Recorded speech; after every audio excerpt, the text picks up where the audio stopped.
탈식민주의의 언어 부분을 얘기를 하겠습니다. 첫 번째 탈식민주의는 영어로 포스트 콜로니얼리즘이라 그래요. 근데 그때 포스트에 대한 해석을 해봐야 돼요. 왜냐하면 식민주의 자체는 직관적으로 받아들일 수가 있어요. 식민지가 있고 식민을 지배하는 곳이 있으면 그들의 이야기가 식민주의에 대한 이야기예요. 직관적이란 말이에요. 근데 탈이 붙였어. 탈. 포스트가 붙게 되면 이거를 해석을 여러 가지로 된단 말이에요. 첫 번째가 뭐냐면 시간의 순서. 그러니까 말 그대로 달력 보고 탈식민주의를 찝을 수 있어요. 그 한국의 경우는 탈식민주의가 시작된 게 언제냐면 우리가 말하는 광복절부터가 탈식민주의가 되는 거예요. 또 하나는 두 번째 해석은 뭐가 있냐면 아니다. 물리적으로 독립이 됐지만 여전히 우리가 일본의 어떤 잔재가 진하게 남아 있다면 그건 독립이 아니다. 그래서 탈식민은 우리의 인식이 이제 거기 그 말 그대로 일본으로부터 독립했다. 우리의 인식이 그때부터다라고 하는 두 가지 해석이 있어요. 첫 번째 시간과 인식. 요거는 조금 먼저 그 전제를 삼아야 돼요. 네. 근데 이렇게 나눴을 때의 문제점이 있어요. 지금 두 가지로 얘기했던 거예요. 문제점은 뭐냐면 특히 시간 순서로 말하는 것의 문제점인데 뭔가로부터 벗어났다. 그러니까 포스트란 말이 애프터와 영어의 애프터와 같은 뜻이 뭔가로부터 벗어났다고 하면 이제 벗어났기 때문에 식민주의는 뭐가 돼요? 과거가 돼요. 맞죠? 그냥 과거가 돼요. 그리고 우리가 과거에 대해서 이야기할 때 좀 조심스러운 게 되게 많아요. 가령 최근에 나온 논리 중에 그 과거니까 일단 과거는 과거로 묻어두고 지금 얘기합시다라는 논리가 굉장히 강하거든요. 이해되죠? 요거 이해될 거예요. 알겠어. 무슨 얘기인지 알겠어. 일본이 무슨 짓을 했는지 알겠지만 과거니까 일단 묻어두고 오늘의 이야기를 하자. 라고 하는 단서 제공을 해줄 수 있어요. 포스트가 애프터라는 의미가 들어가면. 또 두 번째는 인식론에서 우린 드디어 독립을 했구나. 이제 그러면 무엇을 고민해야 될까? 라고 하는 시점도 같은 논리예요. 과거는 과거예요. 그냥.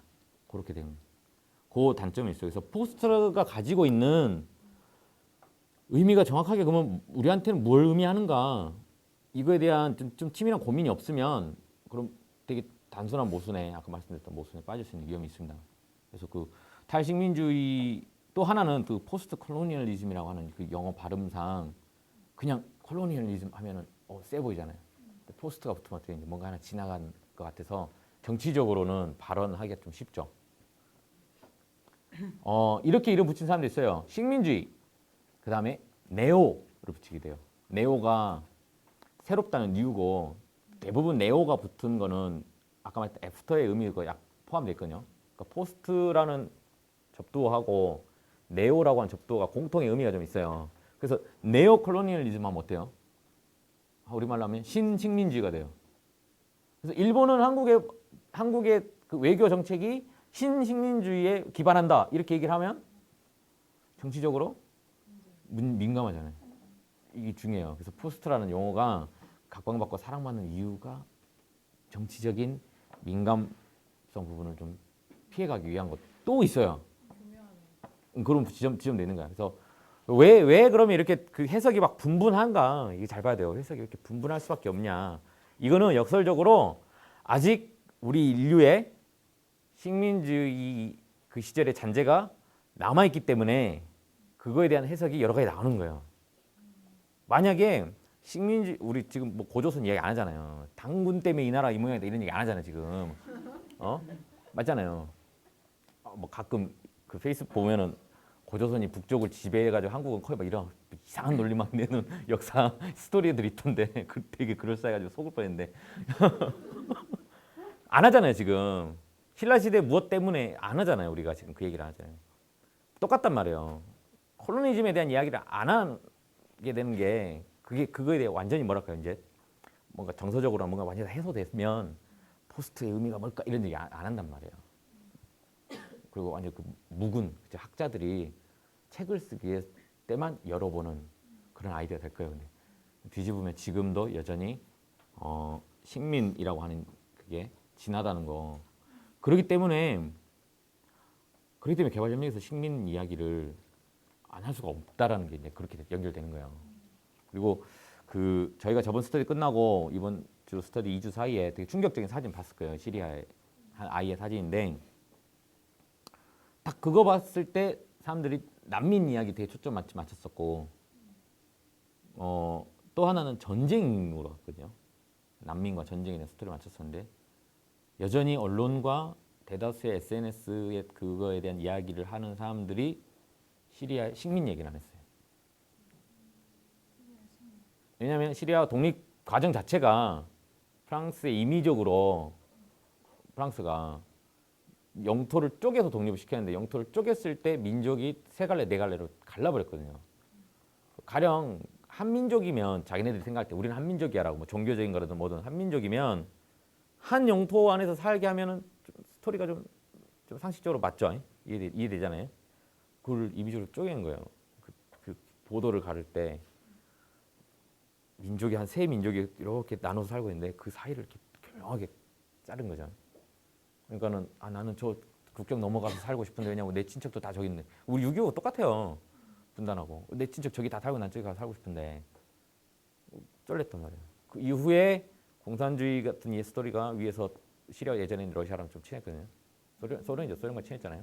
그러니까 마찬가지로 쪼개진 다른 나라는 미국이라든지 흔히 말하는 프랑스나 독일에서도 소독 그때는 이 나라들이 지원을 하면서 이제는 건너갈 수 없는 우리 똑같아요. 우리랑 6.25 못 건너가잖아요. 지금 똑같단 말이에요. 건너갈 수 없는 그 상황을 만들어낸 거예요. 그 상황을 만들어냈는데 우리는 갈라지고 지금까지 다툼은 있지만 큰 학살은 없었어요. 이해되죠? 물론 이승만 정권 때 공산주의야 하면서 대량 학살이 남한에서 이루어졌지만 그때 해서 북한을 다시 쳐들어가거나 북한에서 다시 쳐들어오거나 이런 건 없었단 말이에요. 하지만 그쪽은 봐봐요. 최근 역사만 볼게요. 그냥 이라크 전쟁 났었죠. 쿠웨이트 전쟁 났었죠. 이란과 이라크 붙었었죠. 아프가니스탄 있었죠. 다시 그다음에 다시 또 시리아 다시 됐고 다시 이라크. 그 어떻게 해요? 아직 국경 너머에 내 친척 사는데 쟤가 막 그 미국이나 뭐 다른 나라에 막 폭격을 맞고 사망을 할지도 못하는 그 두려움. 근데 갈 수도 없고 뭐 이런 거잖아요. 그 전쟁이 막 치열하게 진행되는 과정에서 최근에 나온 굉장히 독특한 솔직히 잘 해석도 안 돼. IS라고 하는 게 등장한 거예요. 그 IS는 알겠지만 그 주변에 있던 그 민족들이 우리끼리 그럼 독립을 선언하자 한 거고 아실 거예요. IS는 미국한테 엄청나게 지원을 많이 받았어요. 실제로. IS를 만들겠다 해서 지원을 받는 게 아니라 그 전부터 지원을 많이 받았어요. 받아왔고 아까 말했지만 예전 소련하고 친했던 그 동네는 또 역시 러시아에서 계속 지원을 받아왔고 그 축적된 자본과 힘 이용해서 독립하겠다 해서 그 과정에서 또 시리아에서 또 싸움이 난 거잖아요. 지금 그 결과로 시리아 사람들이 이제는 자기 동포, 자기 친구가 있는 그 마을로 못 가니까 바다를 건너러 가자 해서 그리스와 이탈리아로 건너가는 과정이 그 결과로 한 아이가 사진이 나온 거예요. 그러니까 스토리 시작은 뭐 시작은 아니지만 스토리는 식민지부터 있단 말이에요. 이 식민의 독립을 어떻게 갈랐냐에 때부터 스토리가 시작된단 말이에요. 그런 얘기예요. 그 지금 얘기하신 부분 되게 중요한 얘기는 맞는데 저는 요거는 짚고 넘어가면 IS와 시리아의 상황이 싸움의 관계로 볼 수는 없는 것 같아요. 근데 그런 단어 사용을 하는 게 저희 안에서도 이제 계속 내재화가 되잖아요. 그러면 이게 되게 뭐 IS가 누군가를 뭐 처형 뭐 이런 단어를 사용을 할 때 참수한다라는 단어를 쓸 때 실제로는 그게 국어적인 표현으로 참수라는 단어를 쓸 수가 없거든요. 살해 이런 단어가 더 적합한 건데 그런 부분 좀 신경 쓰세요. 내가 무슨 얘기 했었어? 지금 싸움이라는 단어를 써가지고 지금 얘기를 하면서 IS가 이렇게 나와서 시리아 내에서 이렇게 싸움이 됐다. 아니야. 아니에요? 그럼 제가 잘못 얘기했나? 아니야. 그렇게 접근하면 안 되는 거고 IS가 탄생하게 된 배경에도 물론 그 독립 때부터 이렇게 해서 연결하기는 어렵지만 직접적 원인은 아니지만 그 스토리가 이게 흐름이 있다는 부분. 근데 내가 처음에 지적했던 건 내전에 대한 이야기 사람들이 많이 하고 그다음에 난민에 대한 이야기 많이 한단 말이야. 근데 그 독립 과정에서의 그 스토리가 안 나오는 부분들이 좀 아쉬웠던 거고 그 분위기는 개발연맹에서 똑같이 나와요. 지금 개발연맹에서도 개발을 어떻게 할 것인가, 뭐 무엇이 옳은 방법인가, 막 그런 논의는 많이 있지만 그 스토리텔링의 어떤 중심에 그래 식민 상황에 대해서 한번 고민을 해보고 요게 지금까지 어떻게 연결되어 온 부분이 분명히 있을 거다라는 고민을 안 한단 말이에요 지금도. 그 맥락에서 얘기를 한 거예요. 자, 그 포스트라는 의미는 정리를 했고요. 두 번째로 얘기할 게 그렇다면 탈식민주의가 언제부터 시작됐는가를 조금 얘기를 할게요. 탈식민주의라는 시작 지점이 언제부터인가? 그 되받아 쓰는 제국이라는 책이 있습니다. 되받아 쓰는 제국이라는 책이 있는데 이 책에서는 식민지 역사를 르네상스 시대 이후부터 바라봐요. 그 이유는 뭐냐면 르네상스 이후에 유럽이 배를 타고 흔히 말하는 대륙을 발견을 하러 다녀요.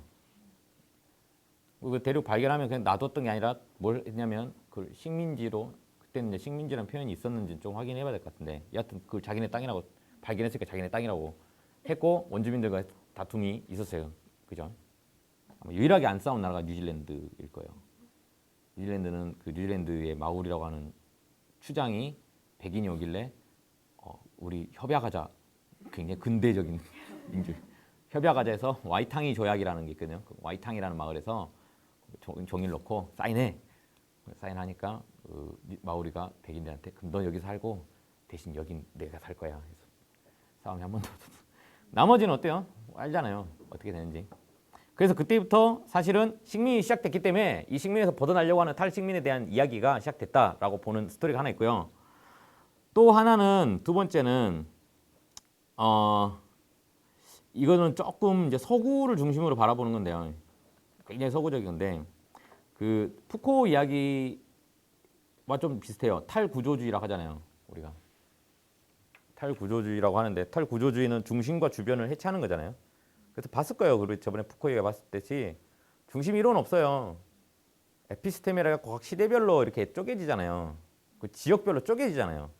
예, 그런 그 뭐랄까요 사상적인 발전이 이루어지면서 그렇다면 우리가 이 그 지구 국가들을 바라보는 것도 유럽이 중심이고 나머지가 주변이야라고 하는 그 발상에서 깨보자.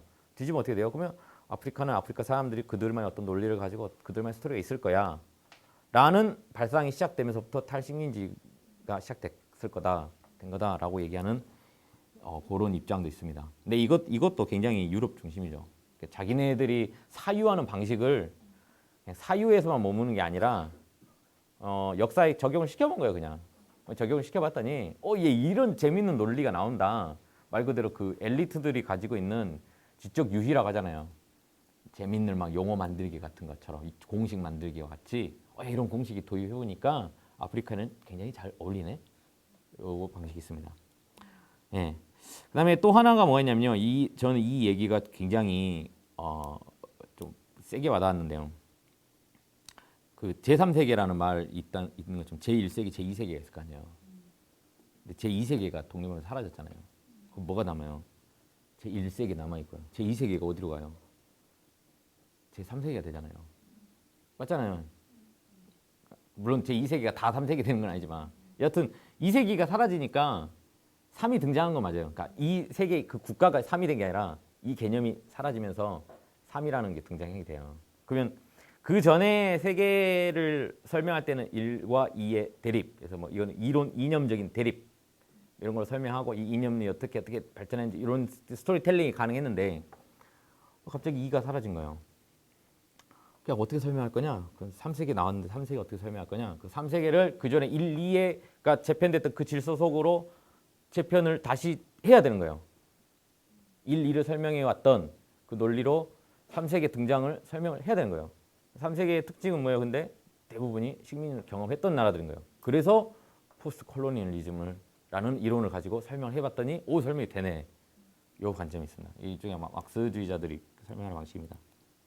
그러니까 즉 3세계가 등장하는 제3세계가 등장하면서 포스트 콜로니얼리즘이라는 게 등장했다고 하는 설명은 그러니까 말 그대로 새로운 질서에 대한 어떤 설명 방식인데 그렇게 되면 왜 3세계는 가난한데 이런 거에 대한 설명이 안 돼요. 새로운 질서에 대한 설명인데 그러면 3세계는 등장과 함께 가난과 뭐 있잖아요. 걔도 여전히 억압받고 있고 착취당하고 있고 요게 설명이 잘 안 돼요. 근데 이론적으로는 설명이 돼요. 2세기가 사라지면서 3세기가 등장하는 요거. 근데 마지막으로 하나 중요한 게 그 사이드가 썼던 책이죠. 1978년 썼던 오리엔탈리즘이라는 책이 있어요. 그건 아마 고등학교 다닐 때부터 봤을 거예요. 수능에도 몇 번 나왔고요. 2번인가 나온 걸 알고 있고요. 논술 문제도 나오고요. 요즘 고등학생들도 다 읽고 있다는 책인데요. 사실 이게 굉장히 좀 그 이론 논리는 단순하거든요. 논리는 단순한데 배경 지식이 없으면 이해하기 어려운 책이에요. 아, 고등학생들 어떻게 아프리카 이야기를 알아요, 솔직히. 논리는 단순해요, 논리는. 예. 우리가 말하는 이분법적 논리라서 서구가 동양을 설명하는데 서구 그들이 갖고 있는 어떤 프레임으로 동양을 설명하더라. 동양은 그 마치 그러니까 동양이랑 설명할 때는 논리 같은 건 없고 신비로운 뭐 그런 걸 자꾸 설명하는데 또 그 설명하는 국가가 동양이 아니라 그 아랍 쪽이에요. 그러니까 서유럽에서 동쪽이지 한국까지는 오지도 않아요. 그쪽이에요, 그쪽. 그쪽은 알겠지만 논리가 쉽지가 않잖아요. 종교도 사실 낯설고 어렵고 그들이 갖고 있는 고대 천문학이라든지 고대 음악, 고대 수학 이론 같은 게 다 이게 연결되어 설명되기 때문에 천문학 따로 설명 안 되고 서구랑 좀 달라요. 음악이 음악대로 따로 설명 안 되고 이게 다 하나로 설명되기 때문에 어렵단 말이에요. 그러니까 비논리적인 게 아니라 논리 자체가 거대하고 복잡해가지고 이해하기가 쉽지 않은데 아무튼 그런 방식으로 설명을 해요. 아무튼 동양 그럴 거다. 그리고 그거에 대해서 굉장히 수긍이 되지 않아요? 솔직히 우리 동양인데 서구가 그 동양을 설명한 그 방식을 보면 동양이 되게 아름답게 느껴지지 않아요? 아름답게 안 느껴져요? 그 왜 그 영화 있었어? 코끼리 타고 인도 가는 영화. 누가 나와요? 있었어. 인도 차이나인가 뭔가 그 영화 있었어. 그런 영화 보면 되게 동양 아름답잖아요. 그러니까 그 영화를 보고 동양 되게 불편하겠다. 자동차가 없네 이러면 논란이 이들이 말한 논란이 이게 중국 건데 그리운 일본 거잖아요. 그러니까 우리가 살아왔기 때문에 우리들이 차이를 안 내. 쟤네는 그걸 무슨 그리고 쟤네한테 있어서 중동은 어떤지 모르겠고 쟤네들한테 동아시아는 일본이잖아요. 그러니까 단순하게 얘기하는 사람께 한국인으로서 살아가는 내가 하면 난 그건 불편하게 느껴지거든요. 아름답고 뭐 이런 느낌 있잖아. 내가 아시아인이라. 얘기가 좀 교차되는데, 그러니까 무슨 얘기냐면 그 서구를 다루는 어떤 이미지는 굉장히 현대화된 어떤 일상생활을 많이 다루고 있고, 물론 중세 스토리도 있지만 서구 영화. 동양을 그리는 영화에는 왜 그 먹고 마시고 즐겨라 영화 있잖아. 그 있잖아. 그거 발리 봐봐. 발리 가서 막 요가하고 막 그런 장면 막 나온다. 그거 막 그 쌀 논 자전거 타고 달리면서 아름답지 않니? 막 이러면서 막 마치 그 마사지 오일 같은 거 그 샵 하는 아줌마 있어. 근데 그 오일하는 샵 가가지고 그런 냄새 맡으면 이제 질병도 사라질 것 같고 막 이런 식으로 표현한단 말이야 동양을. 근데 재밌는 거 그걸 우리가 봤을 때 아름답다고 느껴진단 말이야. 그럼 거기에 저희한테 프레임에 따라가는 것 같아요. 네? 요새는 서양 동양의 개념이 아니라 우리가 흔히 얘기하는 경제적으로 발전, 우리나라도 포함되고 우리가 그런 나라들을 보는 입장도 서양의 눈과 그렇게 다르잖아요. 네, 그 말씀을 드리는 거예요. 제가 전달 좀 되게 못하고 있는 것 같아요. 공부한 거에 계속해가지고. 저는 대학 수업 때 오리엔탈리즘 관련된 수업 때 잠깐 다룬 적이 있는데 그냥 오리엔탈리즘 그냥 그런 거라 그랬어요. 제일 쉽게 이해했던 얘가 우리나라를 쉽게 다들 뭐 한해 정서라고 말을 한다는 거죠. 근데 한해 정서라는 말을 누가 제일 처음 꺼냈냐 그러면은 우리나라 사람이 지은 게 아니라 일본 식민시대 때 이제 일본 미학자 이런 사람이 한국의 아름다움은 한해 아름다움이다. 지들이 공부하고 있으면서 맨날 얘네 오네 한해를 했는데 이제는 우리나라 사람들도 우리나라는 한해 정서가 있지라고 다들 소개하고 뭐 많이 나와 교과서 같은데도 뭐 외국인들은 이해하기 힘든 뭐 한국에 한해 정서 있다, 아리랑에 한해 정서가 있다 이런 소리를 많이 하는데 그것처럼 이제 한국인이 어떤 모습인지를 볼 수 없게 된 거예요. 우리한테는 이미 일본이라는 뭐 여기서 동서 나누는 게 뭐 근데 거기서 강약 보는 거니까 우리한테 일본이 똑같이 서방으로 작용한 거고 그런 것처럼 오리엔탈리즘이 동양의 동양을 못 보고 서양이 주는 동양의 모습을 그대로 받아들이는 뭐 근데 이제 그 사이드 오리엔탈리즘이 그거를 이론적으로 설명해냈다는 거는 좀 의미가 있어요. 말 그대로 이분법적으로 동과 서를 갈라서 동은 동을 어떻게 보고 서는 서를 어떻게 보고 서는 동을 어떻게 보고 동은 서를 어떻게 보는지 요 이야기를 좀 이론적으로 좀 정리한 책이다. 그래서 탈식민주의가 언제부터 시작했냐? 그러면은 이론적으로는 사이드 오리엔탈리즘부터 시작했다라고 보는 사람도 있어요. 근데 물론 사이드는 팔레스타인 독립에 굉장히 열심히 노력을 했어요. 그래서 어떻게 보면은 그 식민에 대한 그러니까 이거 알기 이런 느낌인데 내가 지금 현재 식민지에 사는 주민이라 해볼게요. 근데 내가 우리나라의 독립을 위해서 이론적 연구를 하는 그것과 이미 다 독립 다 됐어. 나는 한국에는 모습이지만 우연히 캐나다에서 태어났다 해볼게요. 3세 교포야. 영어로 막 한국의 그 식민성에 대해서 연구를 하는 사람이야. 그것과 술이 좀 다르죠. 무슨 말인지 알겠죠? 이 사람 같은 경우도 물론 팔레스타인 자기 독립을 위해서 싸웠겠지만 사실 알고 봤더니 그 이렇게 이론적으로 정리를 노력했던 사람은 아프리카에서 그 이전부터 있기는 있었어요. 그 사례도 조금 전 발전은 했는데 지금 전달이 좀 복잡한데요. 한 명만 소개할게요. 그러면 이 책에 언급이 됐는지 모르겠습니다. 저희 그 발제에. 그냥 제목만 하나 적어두실래요? 최초의 아프리카인이 쓴 아프리카의 그 자기 민족 언어로 쓴 자서전이 있습니다. 에퀴아노의 서사라고 돼 있어요. 그 이 책은 번역, 대필, 편집 다 없이 그 서구에서 그런 게 안 하고 말 그대로 순수하게 자기 언어로 썼던 최초의 말 그대로 아프리카인의 자서전입니다. 이런 작품이 있었어요. 그러니까 16세기, 17세기에 써졌고요. 블라이든이라는 사람의 이야기는 조금 이건 좀 알아야 되는데 아닙니다. 이거 설명이 복잡해요. 지금 뭐 이 같이 봐야지. 아니 칠판이 어디 있어요? 설명이 안 되면 넘어갈게요. 듀보이스라는 사람은 굉장히 중요해요. D-U 띄고 B-O-I-S라고 쓰면 됩니다. 네. 그 지금까지 나왔던 얘기는 지역적으로 우리가 갈라서 얘기했어요. 오리엔탈리즘도 서양, 동양, 그죠? 그 기존에 아까 뭐 콜로니얼리즘 얘기할 때도 아프리카 지역 아니면 뭐 서구 유럽 이렇게 지역적으로 나눴어요. 이렇게 나눠서 설명했거든요. 듀보이스가 식민은 서구 자본이 탄생하는 이제 서구 자본주의가 탄생했고 자본주의가 발달하는데 그 자본주의가 발달만 게 아니라 어떤 모순을 갖고 있을 거 아니에요. 그 모순이 직결된 현상이다 라고 설명해요. 누구랑 좀 비슷하죠? 막스랑 굉장히 비슷하죠. 네. 그럼 여기서 나오는 개념이 두 가지예요. 진짜 답도 많이 못 쓰니까. 개념이 두 가지인데 민족이라는 개념 하나가 있고요. 민중이라는 개념이 나와요. 민족이라는 개념은 그 사이드 오리엔탈리즘 같은 데서는 쉽게 언급되는 그런 개념이에요. 그냥 시리아의 무슨 민족 이런 거고요. 민중이라는 개념은 뭘로 나누는 거냐면 너는 아프리카 사람이니까 무조건 가난해 이런 게 아니라 말 그대로 부르주아 프롤레타리아로 나눠지는 거예요. 그러면 이제 민족과 민중을 예전에 우리 그 함수 1사분면부터 4사분면까지 그리듯이 그려보면 그림 그릴 수 있을까요? 잠깐만요. X축, Y축. 여기가 1사분면이죠. 이쪽 양의 방향을 백인이라 하고요. Y의 양의 방향을 뭐라 그러지? 자본가로 할게요. 1사분면은 백인과 자본가. 2사분면은 이쪽 음의 방향은 흑인. 아무튼 흑인과 자본가 이렇게 나눈 거예요. 이렇게 나눠진 거예요. 누구부터? 듀보이스라는 사람이 이제 그런 식으로 접근을 한 거예요.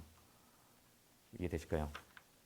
기존에 나눴던 그냥 한국인 그런 개념이 사라지고 그 한국인 중에 누구 그런 식으로 구별이 되는 거예요. 근데 공교롭게 다수의 백인은 부자고 다수의 흑인은 빈곤해요. 이 점은 있어요, 여전히. 그래서 이 사람이 포스트 콜로니얼리즘의 하나의 이론을 그 같이 성립했던 사람이라고 평가받는 거예요. 그 사람 책이 그렇게 언급하거든요. 만약에 그냥 자본으로 그러니까 자본 흔히 말하는 그 막스의 이론을 가지고 그냥 유럽의 역사가 아니라 막스의 이론을 가지고 아프리카 막스의 이론을 가지고 미국을 그냥 설명했다면 막스의 이론가 중에 한 명일 거란 말이에요. 근데 그렇지 않고 이 사람이 그 막스의 이론을 가지고 자기 고향 나라를 분석을 막 해보니까 왜 공교롭게 백인은 부자가 많고 흑인은 다 가난할까의 의문을 던진 거고 그에 대한 답을 찾기 위해서 한 거죠. 요 지점이에요, 요 지점. 그걸 좀 보셔야 될 거예요. 이해되시죠? 디보이스도 그러면 흑인이에요? 어느 프랑스 쪽이에요? 잘 모르겠다. 그래서 이 듀보이스가 그 책에 이런 말을 써요. 인식론적 탈식민화. 이거 바로 되게 어렵다. 인식론적 탈식민화가 이루어지기 위해서는 물질적 탈식민화. 야 이거 재밌다 이거 나중에 애들한테 해봐야지. 네. 이해되셨죠? 인식론적 그러니까 포스트 콜로니즘이 되려면 전제 조건 중에 하나가 물질적 탈식민화도 중요하다라고 얘기합니다. 즉 그 물질적 탈식민화는 다른 말로 하면 계급 해방이고 다른 말로 하면 여성 해방이에요. 맥락이 일치하는 거예요. 즉 이 듀보이스가 비판하려고 했던 그 비판 지점의 핵심이 뭐냐 그러면 막 이렇게 전방위로 찢어서 비판하면 너도 나쁘고 너도 나쁘고 너도 나쁘고 너도 나쁘고 이러면 안 되잖아요. 이게 안 된단 말 설명력이. 결국엔 근대성, 계몽주의 우리가 말하는 이성 이거를 그냥 전면 비판하기 시작하는 거예요. 이 듀보이스의 아이디어가 파농 아까 말했던 사이드 오리엔탈리즘 사이드 그다음에 오늘 읽을 호미바바에 굉장히 큰 영향을 줘요. 그럼 이게 왜 재미있어요? 이게 듀보이스가 우리가 말하는 유럽의 백인의 철학을 한 사람이 아니잖아요. 근데 백인들이 했던 철학을 가지고 백인들이 좀 웃기다. 유럽의 서구 유럽에 가진 철학이나 그 인식론 방법론을 가지고 와서 새로운 자기만의 아이디어를 발전시키는 초석을 만든 거잖아요. 그래서 듀보이스는 중요하게 다뤄집니다. 이게 재밌어요. 저는 이런 거 볼 때마다. 그래서 듀보이스가 이런 얘기해요. 백인이기 때문에 부자이고 부자이기 때문에 백인이다. 이런 얘기를 해요. 그게 저도 좀 실감이 돼요. 나도 좀 까만데. 부자 되기가 글렀나. 그지? 그럼 디보이스가 그러면 그 부르주아라고 그러니까 그쪽 나라에 있는 부르주아 백인들을 그 사람들 제가 이해를 잘못한 것 같은데 민족이라고 칭하고 그러니까 이게 어떻게 된 거예요? 제가 잘 오케이. 그러니까 민족이라고 하면 국가로 나눠 일단 쉽게 국가로 한국은 한민족, 일본은 일본 민족이라 나눠보자고. 근데 일본 민족이 한국 민족을 침략했다 이렇게 해보자고 단순하게. 그럼 한국 민족은 피해자가 되고 일본 민족 가해자가 되잖아. 지금까지 그런 얘기가 주를 이루었다고 초기에는. 근데 봤더니 꼭 그렇진 않고 그게 자본주의하고 굉장히 밀접하게 연관이 있더라. 일본이 왜 한국 왔는데 라는 설명할 때 한국 민족이 싫어서 한국 민족을 어떻게 하면 약탈해야 되겠어. 그 이면에는 자본주의가 가지고 있는 근본적 모순점이 있더라. 그래서 민중의 개념이 등장하게 되는. 근데 한국은 이게 우리가 지금 알겠지만 한국은 식민 경험이 있기 때문에 사실 이거 스토리 읽을 때 이해가 정말 빨리 돼요. 내 피부에 지금 다 각인된 스토리거든. 우리도 해방 이후에 민족론자들하고 민중을 상징한 소위 말하는 공산주의자들하고 엄청나게 싸웠어요. 많이 싸웠고 그렇잖아. 이승만 같은 경우는 민족 이야기를 많이 했었고 김구가 그쪽에 동의를 했었고 그 암살 영화에 나오더만 거기서 나오잖아요. 민중 이야기를 했던 사람들 얘기가 또 나오고 이들이 많이 다툼이 있었고 남한에서는 민중 얘기를 하는 사람들이 40몇만 명 처형됐고 북에서는 민족 얘기하는 사람들 북은 다 처형됐어요. 민족 얘기하는 사람들 독립 얘기하는 사람들 다수가 처형됐고 똑같이 양쪽이 똑같아요. 그러니까 우리는 그 피부의 경험을 했기 때문에 이해하기 쉬워요. 딱 읽었을 때 딱 와닿는 게 있더라고요. 자 그러면 본격적으로 오늘의 발제에 들어갑니다. 자 다른 건 없고요. 그 아까 나왔던 이야기가 새로운 형태 휴머니즘 4번 보시면 돼요. 6-4번 보시면 새로운 형태 휴머니즘을 하는 방법이 뭐냐 세 가지를 얘기해요. 첫 번째가 자신의 검은 피부를 사랑하라. 인종에 대한 이야기인데 무슨 얘기냐면 그 모든 걸 다 갖추더라도 피부색이 안 바뀌는 거예요. 슬퍼. 안 써준 게 아니고 당연히 바뀌면 약간 병이야 병. 검은 피부가 하얘게 되면 그 무슨 병이라 하잖아. 아니 근데 어. 모든 걸 다 갖추더라도 피부색이 안 바뀐다는 건 결국에는 그 사람이 결국 피지배.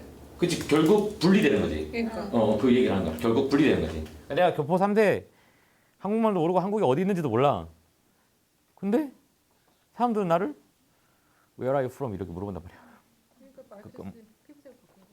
그 얘기예요. 그래서 파농이 곰곰이 파농 실제로 프랑스 갔잖아요. 프랑스에서 공부했고 프랑스 군인으로 2차 세계대전 참여했고 프랑스가 몇 번 전투에서 승리한 그 전투에 파농이 참여했단 말이에요. 그럼 프랑스 군인들이 어때요?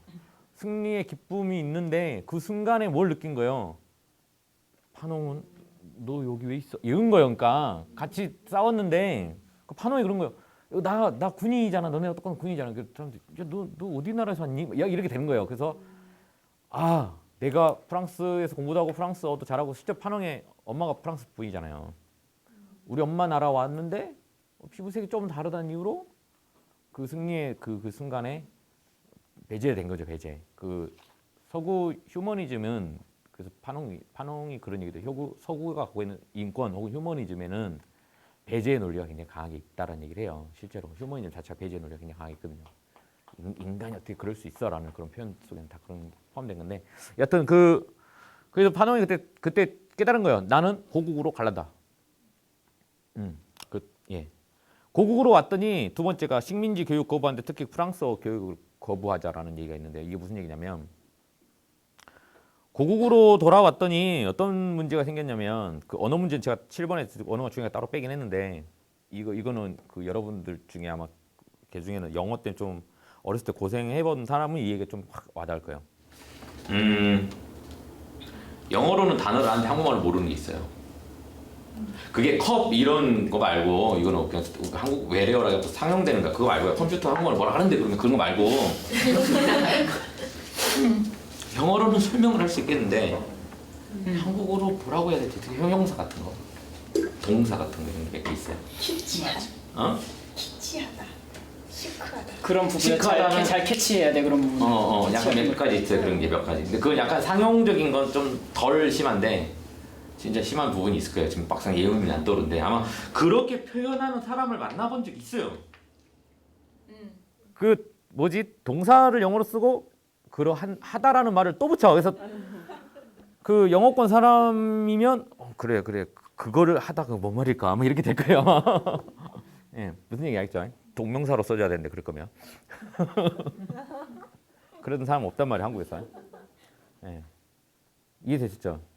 프랑스어 교육이 아무리 프랑스어를 잘 해도 동시에 또 자기 원래 모국어 자체의 어떤 의식을 교육을 통해서 어떤 침식당하는 부분이 있는 거예요.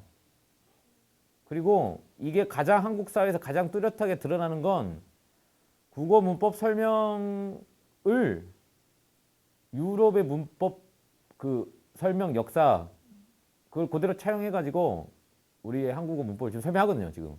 그래서 한국어 문법 책이 국문과에서 과연 잘 쓸까? 아니면 미국에서 나온 국문 문법 책이 더 정교할까? 한번 비교해 볼 만해요, 이거는. 내가 봤을 때는 미국이 나올지도 몰라요. 그래서 실제로 제가 지금 다니고 있는 학교에 국문과에 미국에서 오신 분 있어요. 그분 영어로 수업하시거든요. 한국 분인데 의무 할당 뭐 있어요. 영어 의무적으로 수업하시는. 문법 국문법을 영어로. 왜냐면 문학을 할 수가 없어. 국문과니까 그나마 할 수 있는 게 문법밖에 없어. 문학 어떻게 할 거야? 그럼 진짜 그 교수님 돌아버리지 막. 설명이 안 돼. 본인 막 돌아버릴 거야. 막. 내가 영문학 하면 돌아버리는 거야. 그지 문학을 하기엔. 무슨 얘기냐면 영문법이 굉장히 친숙해요. 동사라는 개념 딱 썼을 때 굉장히 친숙하단 말이에요. 한국어는 동사라는 개념보다는 서술하다라는 개념이 강한 언어 체계인데 그럴 때 우리는 그 동명사 같은 게 없는 거잖아요. 근데 글 쓴 거 보면 동명사 같이 써요. 뭐 되기는 뭐 이런 식으로 써요. 글을 쓸 때. 그 영문법 어설프게 배우면 또 그런 현상이 막 곳곳에 드러나요. 그러니까 뭐냐면 원래 자기가 그 토양에서 썼던 언어를 가지고 사유했던 그런 것들이 죄다 조각조각이 나는 거예요. 근데 한국말 사라지냐 그런 건 아니에요. 그렇게 되진 않아요 사실은. 근데 한국어 자체가 표현 방식이라든지 혹은 미묘한 감정이라든가 미묘한 개념을 설명할 때 이게 막 어렸을 때 영어랑 막 뭐 어떻게 좀 애매하게 섞여가지고 설명 못 해낸다 이거예요. 그럼 영어를 잘하냐? 그것도 아니란 말이에요. 이 현상이 나타나는 거예요. 식민지 가봤더니 파농은 프랑스를 잘해요. 프랑스를 잘하지만 두 가지 시선으로 자기를 바라보는 거예요. 사람들이 저런 프랑스 가가지고 저 이런 거 있잖아요. 매국노 이런 식으로 하는 사람 있고 오 부럽다. 이 두 가지가 시선이. 우리나라의 사람들이 한국에 있는 유학생들 바라볼 때 그 시선이 누구예요? 한국에 있는 유학생? 그러니까 유학 유학 갔다 갔다 온 온 사람들, 미국 유학생들. 아 약간 그런 거와 좀 유사한 약간, 그런 점도 있었던 거야. 굉장히 nervous해 막 이렇게 얘기하는 애들 막 있잖아. 그렇지 이런 거. 내 딜라이트한 기분을 받아들거리. 재수 없어 그렇게. 맞습니다. 재수 없어요. 네. 그거 새로운 형태 휴머니즘 세 번째가 무력 사용은 정당하다인데요. 여기서 이제 새로운 형태 휴머니즘을 얘기했던 게 무력 사용을 누가 할 수 있느냐라는 얘기를 하기 위해서 한 거예요. 아무나 하면 안 되고요. 그냥 한번 읽어보시면 알 거예요. 자, 그럼 탈시민주의 언어에 대한 얘기를 하겠습니다. 이 부분만 정리되면 오늘 스터디는 다 끝납니다. 1, 2번은 상식적인 이야기예요. 예. 3번 넘어가서 3번 이야기도 굉장히 상식적인 이야기입니다. 근데 3번 이야기에서 중요하게 다뤄야 될 거는 뭐냐가 있냐면 소통되지 않는 것을 정신병으로 취급하는 그 사회의 모습을 프랑스 가서 확인을 해요. 다시 볼게요. 소통되지 않는 것이 뭐냐면 그게 곧 정신병자가 되는 거예요. 기존의 정신병자는 소통이 되냐 안 되냐 가지고 구별하지 않았던 시대였던 거예요. 자기 살았던 마을은. 이해돼요? 우리가 딱 봤을 때 저 사람 정신이 좀 이상한 것 같아 라고 느끼는 여러 측면이 있는데 그 중에 하나가 같은 언어로 의사소통이 안 되는, 나 한국말 하는데 이 사람 한국말 못 알아듣거나 한국말 제대로 못 사용하거나 이런 경우예요. 물론 말을 아예 못 하시거나 귀가 아예 안 들리는 그건 상황이 다른 경우고, 물론 처음에는 그걸 몰랐을 때는 이 사람 정신이 이상하네 이렇게 생각할 수 있어요. 우리는 그게 이해됐죠. 프랑스에서 그걸 본 거예요. 그리고 그 정신병자가 어떻게 만들어지는, 그러니까 어떻게 탄생하는가는 푸코의 이론에서 아마 광기의 역사를 보면은 잘 나오니까요. 그걸 이제 확인을 해요. 파농이 공부를 하면서. 그래서 언어 문제에 대해서 주목을 하는 거예요. 그렇다면 나는 우리 고향 언어를 사용하고 있고 어찌저찌 해서 학교 다닐 때 프랑스어로 공부를 해야 됐으니까. 왜냐면 우리 예전에도 식민지 때 일본어로 공부한 사람들이 있어요. 프랑스어도 조금 해요. 그러다가 얘는 어머니 아무래도 프랑스 살면서 운이 좋아가지고 프랑스 가서 공부를 했기 때문에 프랑스를 굉장히 잘해요. 얘한테 그러면 소통의 어느 핵심 뭔가라는 자기 자신에서 반문하는 계기가 된 거예요. 왜냐하면 프랑스 지배를 받고 있지만 그 지배받는 민중들이 프랑스어를 제대로 하지 못한단 말이에요. 학교 교육을 제대로 받지 않으면 못한단 말이에요. 이 현상 어디서 나타나요? 필리핀 가면 알 거예요. 인도 가보시면 잘 알 거예요. 지금 동티모르는 공용어가 포르투갈어인데 대부분 사람들은 자기 동네 언어를 쓰거든요. 포르투갈어를 읽지도 쓰지도 못해요. 알겠지만 학교를 제대로 다녀야만 할 수 있는 거고 그 교사들 중에서 못 쓰는 것도 있고. 비슷한 현상이 한국에서 언제 드러났냐면 아마 시기가 내가 알기로는 IMF 직후 정도 된 것 같은데 영어 몰입 교육인가 뭐 그거 있었어요. 그 얘기 몰라? 아 있었어요. 그게 숙대 총장님이 그거 진두지휘 해가지고 이러다 말 뭐. 그러니까 프랑스어를 사용하는, 왜냐면 프랑스의 식민지니까 표기랑 프랑스어 표기를 해놨는데 언어가 소통이 안 된단 말이에요. 여기서 프랑스어가 제대로.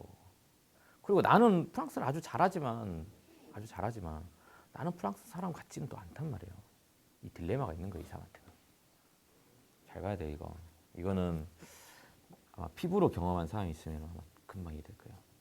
뭐 저 같은 경우도 뭐 한국에서 이렇게 그냥 있으니까 별로 피부로 확 와닿진 않은데 외국 생활을 한 2, 3년만 해봤어도 이거 알 거예요. 무슨 얘기인지. 네.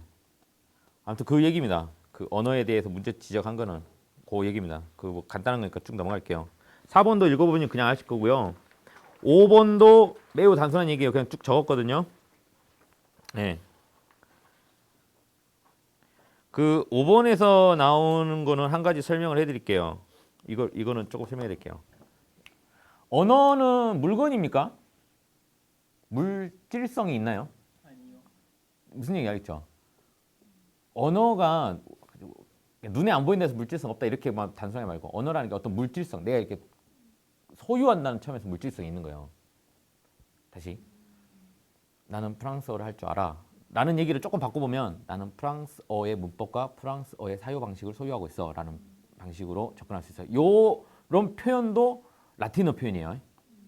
왜냐하면 라틴어는 가지다 하고 존재하다가 한 언어 속에 이렇게 같이 하는, 알죠? 영어 문법에서 그래서 나와요, 그런 부분이. 그러니까 프랑스어를 나는 가지고 있어 라고 표현할 수 있는 거예요. 가지고 있다는 얘기는 다른 말로 바꾸면 저 사람은 안 가지고 있어가 나올 수 있어요. 너는 안 가지고 있고 나는 가지고 있어. 요거까지 이해됐죠? 그래서 내가 어찌됐건 프랑스어를 다 가졌어. 요것도 개념이 성립되는 거예요. 이해됐죠? 근데 프랑스인은 못 돼요. 국적은 프랑스인데. 그럼 뭐냐면 다 가졌어라는 게 결국 뭐까지 가져야 되냐는 것이 질문으로 나오는 거예요. 여기서 판호의 질문은 다 가졌어 하려면 국적도 프랑스고, 맞죠? 부모도 프랑스 사람이에요. 엄마지만 프랑스어도 잘해요. 프랑스에서 일도 했어요. 학교도 다녔어요. 누가 봐도 프랑스 사람이에요. 근데 다 못 가지는 게 있어요. 그 못 갖는 거 하나는 내가 원하면 가질 수 있는 건 아니에요. 이거를 프로이트가 여성과 남성을 가지고 설명을 해요. 오이디푸스 컴플렉스로. 남성은 가지고 있는 걸 뺏길까 봐 두려워하고 여성은 가지고 있지 않기 때문에 저걸 가져보려고. 그래서 그걸 원칙적으로 못 가진다 했잖아요. 원칙적으로 못 가지기 때문에 대신 무언가를 갖는. 그게 컴플렉스로 드러나더라. 그 대신 무언가가 물론 프로이트는 자녀라고 얘기를 해요. 그래서 모성이란 부분을 좀 설명하거든요. 정신분석의 설명 방식인데, 즉 나다움이라는 거를 파농이 이제 고민한 거야. 나는 도대체 뭐냐? 나라는 거를 인식하기 위해서 나다움을 어디서 봐야 되냐? 봤더니 타인이 가지고 있는 것들의 기준으로 자기를 보고 있었던 거야. 타인이 가지고 있었던 거야. 아, 나는 저 언어를 내가 가질 수 있고, 저 국적을 내가 가질 수 있고, 저 직업을 내가 가질 수 있고. 타인이 다 타인이 갖고 있는 거지. 가장 나다움 없이. 근데 정작 나만 갖고 있는 것 때문에 그것들이 아무 소용이 없다. 이런 모습에 빠집니다. 네. 그거를 그 파농이 자기 모습에서 시작해서 자기 동네 주민들 모습을 설명해낼 때 그거를 여성 오이디푸스 컴플렉스를 가지고 설명한 거고, 그 컴플렉스를 방식으로 설명했기 때문에 초기 파농이 정신분석학 이론을 가지고 있다라고 얘기를 해요. 그리고 그 파농의 정신분석학 이론의 어떤 그 핵심이 그 지점을 부각시켜서 연결 지은 사람이 호미바바예요. 후기 여기 제 발제는 안 했지만 물론 오늘 얘기 나온 게 핵심은 아니지만 후기 파농은 제가 그 7-10번에 적었어요. 그 아까 말했지만 물질성이 있다 했죠. 소유라는 개념에서 그 소유를 하려고 하는 정도가 사람들마다 다 다른데 가만히 봤더니 기득권 세력에서 더 강하더라. 그래서 우리나라로 치면 이렇게 돼요. 영어로 다시 얘기할게요. 영어를 잘하고자 하는 거는 그 영어를 소유한다는 개념 바꾸면 다 누구나 다 가지고 있는데 기득권 세력에서 좀 더 강하더라 라는 걸 발견한 거예요. 그 기득권이라고 하는 게 나오면은 당연히 프롤레타리아라는 게 나오는 거고, 그래서 파농이 이게 정신분석학만으로는 설명이 다 안 되는 지점이 있구나. 이거를 마르크스의 이야기나 논리나 이론을 가지고 같이 접목시켜봐야 되겠다 해서 정신분석학적인 부분과 마르크시즘적인 것이 결합을 해가지고 후기 파농은 새로운 인간이 필요하다, 새로운 휴머니즘이 필요하다라고 얘기를 한 거예요. 새로운 휴머니즘이라는 거는 그 정신분석학에서 말하는 한계 지점과 막스가 말했던 한계 지점을 둘 다 뛰어넘는 그럼 새로운 휴머니즘이 필요하고, 그 휴머니즘을 쟁취하기 위해서 폭력은 하나의 수단으로 쓸 수 있다라고 얘기한 거예요. 근데 사실 이게 그 후대에 비평하는 사람들이 어떻게 설명하냐면, 야, 그런 인간 없잖아. 그럼 결국 뭐냐면 폭력을 이럴 때만 쓰면 좋겠어 라고 식으로 얘기를 했다고 쳐봐요. 그럼 그 쓸 수 있는 상황은 없는 거예요, 인류상에. 역순이죠. 그래서 파농이 얘기했던 부분은 이렇게 됩니다. 예. 그 호미밥으로 넘어갈게요. 호미바바는 아까 파농의 정신분석학을 가지고 왔는데 파농은 자기 민족의 아픔, 결국 자기 삶의 나는 누구인가를 이론적으로 풀어낸 사람이에요. 그냥 푸코도 그랬고요. 마찬가지로 막스도 그랬어요. 니체도 그랬고요. 이 특징이 있어요. 그다음에 여기서 잘 안 하지만 제가 굉장히 저는 그람시도 그런 성향이에요. 뭐냐면 공부를 한 이유가 나는 왜 이렇게 힘들지 이걸 그냥 이해하기 위해서 공부를 한 사람들이 다. 파농도 그러죠. 나는 왜 이렇게 힘들지? 나는 열심히 공부도 했고 나는 유명한 의사인데 남들은 의사는 잘 사는데 왜 나만 이렇게 힘들게 살지? 왜 그럴까 하는 걸 고민하다 보니까 이런 자기 나름의 어떤 이론이 나온 케이스잖아요. 이게 이제 실천 이론이라는 거예요. 그래서 쉬워요. 보면 굉장히 쉽잖아요. 호미바바는 좀 달라요. 호미바바는 인도 사람이고 인도는 호미바바 활동했던 당시 이미 독립을 했어요. 그 호미바바는 미국에 살았어요. 그러니까 미국에는 물론 인종의 갈등이 있었고 특히 흑인 문제가 첨예하게 대립은 했지만 그렇다고 해서 호미바바가 느닷없이 인도 사람이 독립의 문제를 이야기 꺼내는 맥락적으로 이게 그렇잖아요. 아까 말했지만 갑자기 우리가 경제 문제 얘기하면서 고조선 이야기를 꺼낼 수 없는 거 비슷하게 너는 영국 식민지였고 니네 나라는 진작 독립했는데 왜 이렇게 되는 거예요. 그래서 호미바바의 첫 포커스는 본인도 이제 정신분석학자인데 호미바바의 포커스는 파농하고 좀 다른 게 파농은 자기 이야기를 풀어냈다면 호미바바는 미국에 살고 있는 백인들은 식민주의 때문에 그러면 아무 영향을 안 받냐? 이거에 대한 답을 해보려고 했던 거예요. 여기서 나온 개념이 양가성이에요. 그 양가성이라는 얘기가 반대말에 어떻게 보면 이분법이 될 거예요. 정확히 반대만 아니지만 이분법이란 얘기는 가해자 피해자가 나눠져요. 이분법이니까. 아프리카가 피해자가 되는 거예요. 피해자는 어떤 피해를 받냐 그러면 뭐 언어를 갖고 싶은데 언어를 가졌는데도 피부색 때문에 늘 소외되고 그래서 뭐 그 여성의 오이디푸 콤플렉스에 시달리게 되고 그렇게 되는 거예요라고 이제 설명하는데 양가성이라는 거는 가해자가 피해자한테 피해를 주고 피해자가 가해자한테 영향으로 바뀌어요. 가해자가 피해자한테 영향을 주고 피해자가 가해자한테 영향을 주는 거예요. 근데 그 논리는 동전의 양면처럼 뒤집어지는 거예요. 동시에 이루어진다는 거예요. 그래서 그 호미바바가 했던 얘기는 그 식민 지배가 일어났던 게 가해자의 어떤 힘, 가해자가 갖고 있는 권력으로만 되는 건 아니다. 그 피해 국가의 사람들이 그 가해자들의 그런 논리를 작용 반작용처럼 되받아치는 부분이 있다.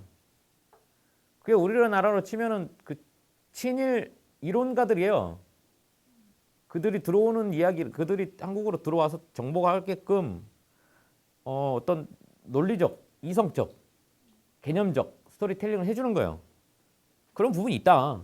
라는 얘기예요. 쉽게 얘기하면. 그리고 핵심은 가해자에 대한 이야기라는 거예요. 그래서 사례를 한번 들어볼게요. 좀 어려우니까. 흑인이 너무 추워가지고 떨고 있어요. 고개를 팍 숙이고 부들부들 떨고 있어요. 밤이에요. 주변에 아무도 없어요. 흑인 덩치가 굉장히 커요. 백인의 여성이에요. 조그만해요. 지나가면서 그걸 봤어요. 첫 번째 드는 생각, 제가 화가 나가지고 부들부들 떨고 있다는 생각이 들 거예요. 공포심을 느낄 수 있어요. 이게 하나일 거예요. 또 하나는 진짜 추운갑다라고 생각할 수 있을 거예요. 두 가지 생각이 백인한테 다 드는 거예요. 어떤 생각이 먼저 들어요? 상식적으로 무서운 생각이 먼저 들어요. 그게 식민주의 가해자가 갖고 있는 심리적인 갈등인 거예요.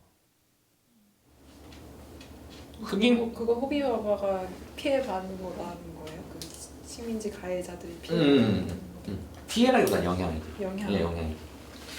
인식이 바뀌는 거지. 조금 더 읽어보면 알겠지만 식민 사회가 이전의 백인들을 한번 상상을 해볼게요. 이게 거울보기, 그 라캉의 거울보기 이론을 가지고 설명한 건데 거울을 봤는데 내 모습이 참 아름답게 보여요. 아마 화장실에서 많이 느꼈을 거예요. 예. 근데 안방으로 오면은 좀 짜증나죠. 많이 얼굴이 바뀌어 있어요. 같은 거울인데, 맞죠? 뭔 얘기냐면 하루 종일 백인들하고 같이 보고 살았어요. 나는. 백인들의 철학이 있어요. 휴머니즘 아니면 뭐 인본주의라고 아까 말했던 것도 있고 백인 논리 중에 막시즘, 난 막시즘 공부하는 사람 그런 논리를 갖고 살다가 어느 날 갑자기 우리 사회에 흑인들이 엄청 많아진 거예요. 어느 날 갑자기 식민지배 결과로 그들을 마주쳐야 되는데 그들은 우리랑 일단 거울 이루니까 거울처럼 완전 달라요. 딱 봐도 내 모습이 아닌 거예요. 그지 비슷비슷한 모습이 있었는데 딱 봐도 다른 거예요. 그러니까 내 모습이 사라진 거예요. 내 모습이 어디 갔냐. 그러니까 백인도 뭘 느낀 거예요. 정체성 혼란이 오는 거예요. 어느 지점에서 흑인을 마주쳤던 그 지점에서 백인도 자기 정체성 혼란을 느끼는 거예요. 다만 푸코의 이론처럼 백인이 어떤 그 사회의 지배 담론을 가지고 있기 때문에 첫 번째 정리하기 그거예요. 정형화라고 썼는데 너희도 우리처럼 생각하고 우리처럼 먹으면 좋겠어 라고 얘기를 하는 거예요. 그냥 쉽게 얘기하면 그거예요. 너희 고향에서는 이런 거 먹겠지만 우리나라에 왔으면 이걸 먹어야 돼. 그 한국에서 외국인 초청해갖고 비빔밥 맨날 먹이잖아요. 똑같아요. 똑같아요. 우리나라에 왔으면 이거 먹어봐야 돼. 10끼 중에 한 끼 정도만 했다면 그런가 보다 하는데 그 다음에는 불고기 먹어야 돼. 뭐 있어요. 그런가요? 그 다음에 한복 같은 거 한 번씩 입어가고 사진 찍게 하고. 네. 이해됐죠? 흑인들한테 우리랑 다르니까 백인이 정체성의 혼란을 느낀단 말이야. 그래서 그걸 시켜요. 그런 걸 시키는 게 아니라 그런 걸 하라고 합니다. 근데 아까 그 판홍이 이론처럼 열심히 배웠단 말이에요. 누군가는 돼요? 흑인이 백인처럼 똑같이 행동해요? 그럴 수가 없어요. 한국인이 미국 가면 미국 사람 똑같은 게 아니야. 그럴 수가 없어요. 혹시 귀 좋은 사람 알겠지만 한국인이 교포들이 영어 발음한 건 한국인인 거 티가 나요. 동양인인 거. 네. 들으면 티가 나잖아요. 안 나는 사람 몇 명 있어요. 그런 사람들은 방송 일해요. 안 그러면 못해요. 딱 들으면 다르거든요. 이게 거기서 태어나서 자랐지만 발음이 달라요. 그죠? 그지? 딱 들으면 인종 들리지 않아? 교포 알 것 같지? 그러니까 다르잖아. 뭔가 달라요. 그렇게. 그래서 내가 지배자고 내가 주인이고 우리 흔히 말하는 마스터라는 게 이었는 줄 알았는데 그게 아니라는 거예요. 나도 그들에 의해서 내 정체성의 위협을 당한다. 이 얘기예요. 홍미바가 던졌던 질문은.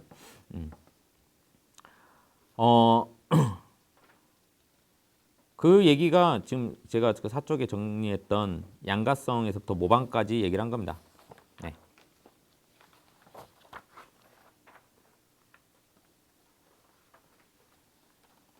네. 그 6번의 뒷부분에 제가 썼는데요. 6번 뒷부분에 썼는데 식민 담론은 지배자나 피지배자 모두 자유롭지 못하고 지배자의 순수성과 진정성을 오염시키는 양가적 현상이 발생하고요. 그로 인해서 차별성 같은 게 사라진. 예. 즉 지배하기 위한 어떤 그 지배 논리들을 그들에게 가르치고 삶의 양식을 가르치면서 너와 나의 차별적인 부분을 없애야 아까 거울놀이라고 했잖아요. 거울놀이처럼 마주쳤을 때 나의 정체성이 확인되는 그걸 자꾸 시도하지만 피부색은 안 바뀐다는 거. 똑같은 논리예요. 그래서 제가 그냥 한마디 썼습니다. 여기 우리가 하는 개발 협력도 지배자의 무의식에 전개되는 모노드라마 같은 게 아닌가 썼어요. 무슨 얘기냐면 무슨 얘기인지 알 거예요. 내 상상 속에서 혼자 모노드라마 쓰는 거죠. 저들과 나의 정체성을 찾기 위해서. 예, 그 얘기를 쓴 겁니다. 물론 그 제가 7번 뒷부분에 그 양가적 식민 담론이 계속 전개가 되면 이후에는 지배자와 피지배자의 어떤 위치가 바뀌는 지점들이 설명이 나오거든요. 그 바뀌는 게 필요와 요구와 욕망이라는 이론으로 얘기를 해요. 예. 이 필요와 요구와 욕망이라는 이 이론은 개발 협력에서도 많이 쓰는 방식이에요. 특히 뭘 많이 써요? 필요와 요구라는 얘기 굉장히 많이 써요. 근데 필요와 요구가 정신분석학에서 얘기하는 거는 이 두 개가 결코 합의될 수가 없어요. 왜냐하면 필요로 하는 것을 말로 표현하는 순간 요구가 되는데 내가 필요로 하는 것이 이 언어에 실질적으로 다 담아내느냐 아니라는 거예요. 뒤집어 얘기하면 내가 하는 말 그 언어를 알아야 내가 필요한 게 뭐라는 걸 설명이 되는데 그 실제로 내가 필요한 부분을 내가 모든 걸 내가 말로 다 표현이 안 돼요. 해봐 안 돼. 그러니까 되게 두리뭉실하게 되는 거예요. 다다익선 이런 표현이 나오는 거예요. 그냥 좀 더 줘. 뭐 이런 말 나오는 거예요.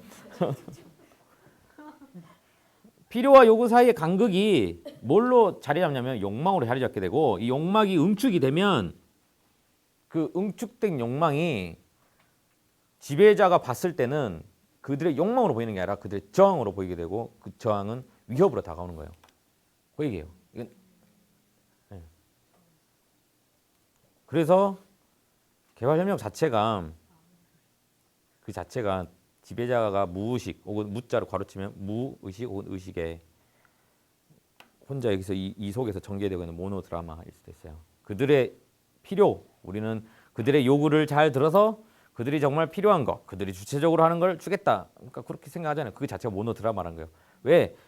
식민지 지배자들이 그렇게 생각했어요. 저들에게 필요한 거 뭐 주고 하다 보면 저들이 우리 좀 동화돼가지고 나한테 위협적인 존재가 아니라 나의 뭐 말 그대로 황국 신민, 일본식으로 말하면 되겠지라고 생각했겠지만 아니라는 거예요. 될 수가 없다는 거예요. 왜? 필요와 요구 사이는 결코 1대1로 합일될 수가 없어요. 예시상초.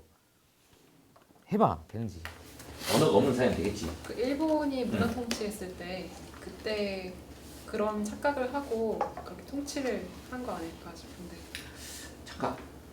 착각? 난 그렇게 될 것이다라고. 전략 그때 전략이니까. 예, 그게 됐습니다. 근데 됐나요? 먹힌 부분도 있지. 먹힌 부분도 있지. 그건 나중에 좀. 자, 오늘 발제는 여기까지입니다. 그 몇 시냐? 9시요. 죄송합니다. 그 초반에 30분 정도 늦어서 제가 빨리 끝내려고 했는데 최대한 빨리 끝내려고 했어요. 그 저번 발제를 너무 쉽게 해가지고 이번엔 그래도 나름 좀 맞추려고 좀 노력했습니다. 사실 저 원래 이런 방식 별로 안 좋아해요. 참고로 얘기는. 예. 그 피드백을 좀 나중에 좀 쉬었다가 나중에 좀 주세요. 그 좀 더 빨리 하자는 거. 오늘은 아니 그러니까 복사 때문에 좀 늦어진 거 있으니까 좀 이해해 주세요. 그거 가지고 나중에 얘기 안 해주셨으면 좋겠어요. 아니 그런 거 같지만 좀 쉬었다 하겠습니다.